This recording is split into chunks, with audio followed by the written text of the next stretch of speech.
अस्सलाम वालेकुम रहमतुल्लाहि वबरकातुहू। बीमार की इयादत करना सुन्नत है। मैं यहाँ पर बीमारी, इलाज और इयादत की सुन्नतें, हमारे सुन्नतें रसूल के बारे में बताऊंगी। बीमारी में दवा और इलाज करवाना मसनून है। इलाज कराता रहे मगर बीमारी की शिफा में नज़र अल्लाह ही पर रखे। कलौंजी और शहद के साथ इलाज करना सुन्नत है। हुज़ूर सल्लल्लाहु अलैहि वसल्लम का इरशाद है कि अल्लाह ताला ने इन दोनों चीज़ों में शिफा रखी है। इन दोनों की तारीफ में बहुत सी हदीसें आई हैं। इलाज के दौरान नुकसान पहुंचाने वाली चीज़ों से परहेज करना।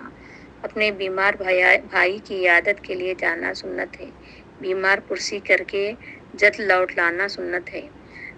क्यों कहीं तुम्हारे ज़्यादा देर तक बैठने से बीमार के को तकलीफ ना पहुंचे और वो रंजीदा ना हो जाए या घर वालों के काम में खलल पर ना पड़ जाए। बीमार की हर तरह तसल्ली करना चाहिए, हिम्मत अफजाई करना, बहुत जल्द ठीक हो जाएंगे, कुछ भी नहीं हुआ, ऐसा उन लोगों को एहसास दिलाना।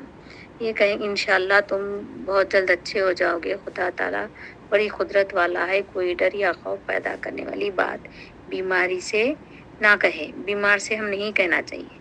बीमार कुर्सी रात में भी जायज़ है। इसको जो लोग मनहूस कहते हैं वो गलती पर हैं। इसी तरह बीमार की खबर मिले तो जब दिल चाहे इयादत कराए। ये जो ख्याल है कि 3 दिन बीमारी के गुजरे तो इयादत को जाएं, बेअसल बात है।